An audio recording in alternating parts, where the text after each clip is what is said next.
It is talked about in business circles, from huge international conglomerates to one-man, one-person outfits. It has become a buzzword in the corporate world, and any organization worth its salt has one these days. What am I talking about? I'm talking about a mission statement. And we have been talking about our mission and values for the last 4 months. A good mission statement is useful. It's even necessary to achieve an organization's purpose, direction, and goals. However, the Apostle Paul applied a mission statement not to his business, but to his very life. He understood that the moment that you become a Christian, God gives us a mission, and that we need to be ready to mobilize that mission or live it out moment by moment. In fact, in Acts chapter 24, he says, the most important thing is that I complete my mission. That's his mission. Then he tells us what his mission is. And he says, it's the work that the Lord Jesus gave me to tell the good news of God's grace. That is his mission. And I think that we also share in that same mission. It came directly from Jesus himself. I want you to even notice that in John chapter 17, verse 18, Jesus says in a prayer to the Father, in verse 18, he says, Lord, as you have sent me into the world, so have I sent them into the world. I love how the Message translation puts it. It puts it this way. It says, in the same way you gave me a mission in the world, I am giving them a mission in the world.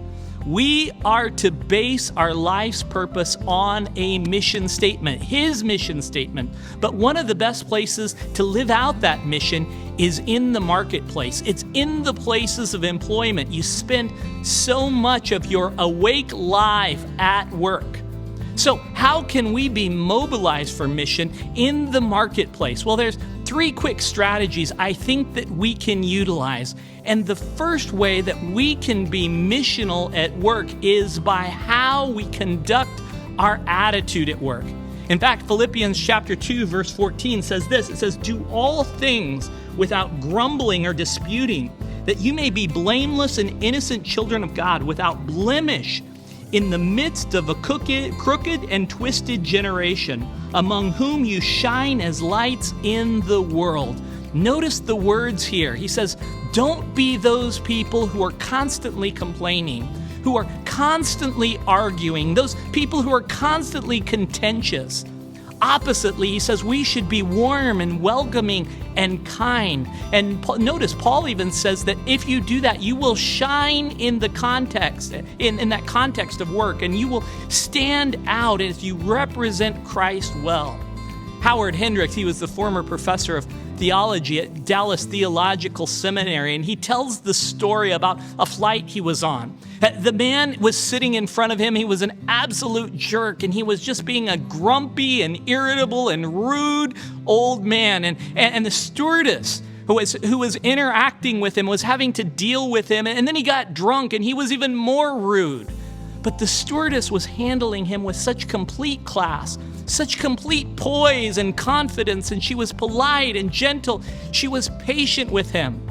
And Hendricks was just incredibly impressed how this woman was dealing with this obnoxious man. But after about 20 minutes of this, she went back into the back area, and he went up and wanted to talk to her in the galley. And he said, you know, I'm a regular flyer on this airlines, and I am just so impressed by how you handled that irritable, rude man. And I tell you this, I want to write a letter to those in the authority of this airline just to thank them for your great service. If you just tell me your name. And she said to him, she said, well, I thank you for that, sir, but you need to understand, I don't work for this airline.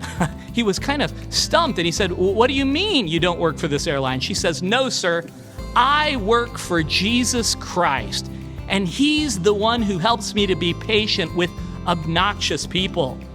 After she said this, you know, he was sort of blown away, but she started witnessing to Howard Hendricks. Her missional life was being seen by her attitude and activity, and it opened the door to share Christ. See, I can be mobilized by constantly watching my attitude, but secondly, I can be mobilized by the excellency of my work. Colossians 3:17 says, "Whatever you do or say, let it be done as a representative of the Lord Jesus Christ."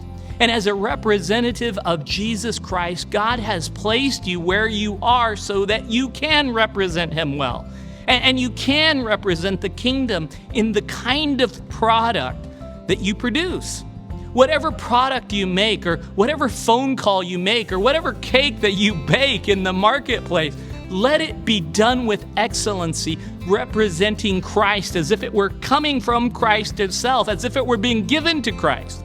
I regularly tell all our staff at the beginning of the day, let's go labor for the glory of God, meaning let's represent Him well in the quality of our work. The Puritans, they famously plowed their fields to the glory of God, making them some of the best farmers in the world because they were giving it to the Lord.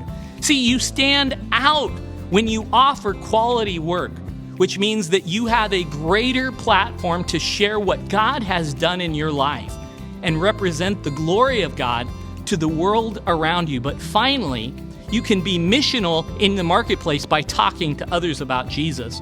1 Peter 3:15 says, "Always be prepared to give an answer to anyone who would ask you to give a reason for the hope that you have." And then it says, "Do it in gentleness and respect." See, mobilized in the marketplace means being prepared to talk about Jesus and what He means to you with people at your work. Jesus sent you not only to display the glory of God through the perfect life and through the perfect sacrifice, but He also came to share a message with humanity. And in Luke chapter 5, it says that He came to call people to turn to Him. Calling indicates communication. Do you communicate the gospel at work? Are you mobilized for mission in the marketplace? And by the way, some of you are often think, oh, I wish I could just work with Christians all day long. I get so tired of working with people who don't share my values and don't share the hunger that I have for Christ. And oh, the type of people that I have to be with, what I have to listen to every day. Their language is terrible.